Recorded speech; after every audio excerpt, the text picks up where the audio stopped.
जो भी आप चाहते हैं, जो भी आप अभी तक कंफ्यूज हो रहे थे, जिस चीज़ को एक्चुअली आप सेटल नहीं कर पा रहे थे, उस चीज़ को आप एग्जीक्यूट करते हैं ये मंगल की दशा में। जिस सब्जेक्ट को आप लेना चाहते थे, जिसमें आप कंफ्यूज थे, शायद हो सकता था कि आपको आपके घर वाले भी वो सपोर्ट ना कर रहे हैं, क्योंकि वो भी कंफ्यूज हो कि आप ये चीज़ कर पाएंगे नहीं कर पाएंगे। ये टाइम जो है ना, आप एग्जैक्टली जो 17 साल 16 17 साल के बाद का जो 6 साल का 7 साल का टाइम होता है ना, ये मंगल का, इसमें आप है ना प्रॉपरली फोकस हो पाते हैं अपने करियर को लेके। तो एक तरीके से बहुत सही टाइम पे सही दशा जो है वो आपकी आती है।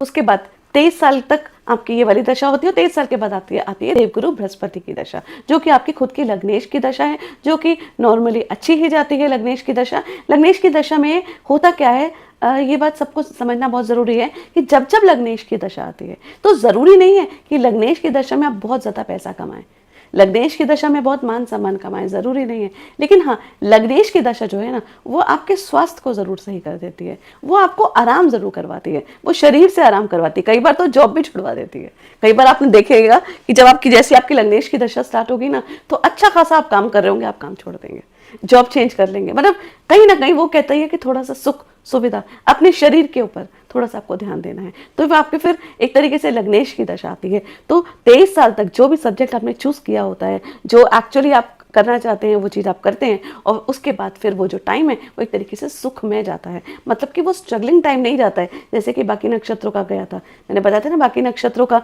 10 ईयर्स का जो चंद्रमा की दशा आई थी, वो उस टाइम आई थी जिस टाइम उनकी जॉब का टाइम था, उनको बिजनेस करने का टाइम था, तो उनकी लाइफ में वैसा स्ट्रगल आता है। लेकिन आपका भी जो जॉब का, करियर का, या कोई भी चीज़ स्टेबिलिटी करने का टाइम है, शादी करने का टाइम है, इन सब चीज़ों में एक स्मूथनेस, एक आराम से होगा। इसलिए देखा गया उत्तर आषाढ़ा नक्षत्र वालों की आराम से शादी भी टाइम से हो जाती है, बच्चे भी टाइम से हो जाते हैं। अगर मैं इससे पहले वाले पूर्व आषाढ़ा नक्षत्र की बात करूं, तो उनके लिए इतना आसान नहीं होता है शादी करना। कई बार ऐसा भी होता है कि वो लोग तो शादी भी नहीं करते हैं, लेकिन शादी अगर करते भी हैं तो लेट मैरिजेस होती है या अर्ली मैरिजेस होती है। लेकिन यहाँ पे ये चीज़ें नहीं होती हैं। और इसके बाद फिर दशा आती है राहु की, और मोस्टली राहु की दशा जो है वो जुपिटर के नक्षत्र में, मतलब कि जुपिटर की राशि में अच्छे ही फल देती है। और राहु जो है वो आउट ऑफ द बॉक्स सोचने वाला होता है, राहु मोस्ट इंटेलिजेंट होता है। तो जो सुख वाली, जो शांति वाली दशा आपकी जो जुपिटर की चलती है 38 ईयर्स तक, उसके बाद राहु की जब दशा आती है तो लाइफ में एक अलग तरीके का स्पार्क आता है, एक अलग तरीके का मूवमेंट आता है,